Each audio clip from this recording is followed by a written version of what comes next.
නිර්මාණයක් සිදු කිරීමේදී මේ ආකාරයෙන් පෙනෙන උපකරණ ටිකක් අපිට අවශ්‍ය වෙනවා.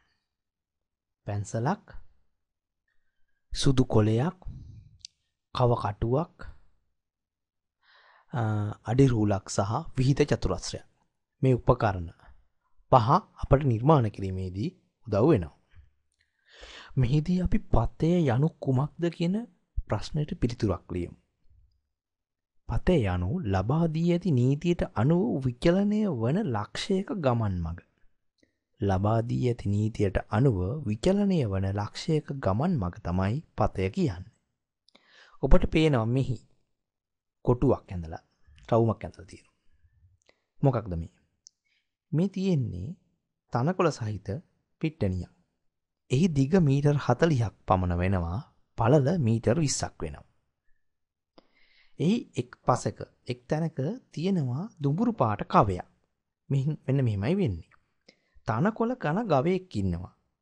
ඒ ගවයා ගැට ගහලා තියෙනවා එක තැනක මීටර් 6ක් දිග කඹයකි.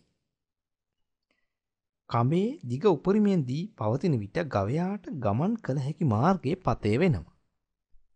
එතකොට මෙන්න මේ කඹය උපරිම දිග දී ඇති විට මෙන්න මේ රවුම රතු පාට මේ මම ලකුණු කරන මේ වටය උපරිම දිග දී ඇති විට මේ ගන්න රවුමෙන් යන ටික තමයි පතේ කියලා හඳුන්වන්නේ. ගවයාට ගමන් කරන්න තියෙන දුර. එහිදී ගවයා ගමන් කරන මාර්ගය තමයි පතේ ලෙස අප හඳුන්වන්නේ. දැන් අපි නිවසේ දොර අරින විදිය බලමු. මෙහිදී ඊතලයේ හිස ඇති දෙසට දොර ඇදීමේදී ඔබට පේනවා යම් කිසි පතයක් නිර්මාණය වී ඇති ආකාරය.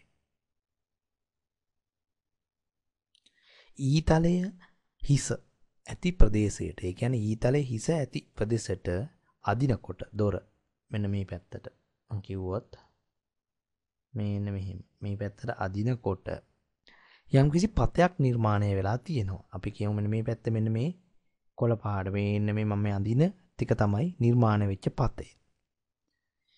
එවිට තමයි අපිට පතේ හඳුන්වන්න පුළුවන්. මෙන්න මෙතන මේ ලක්ෂයේ ඉඳලා මේ දොරේ අග කෙරවල ගමන් කරන උපරිම දුර මේ රවුමට කැරකිලා මේ ඉන්න දුර තමයි පතේ විදියට අප හඳුන්වන්නේ.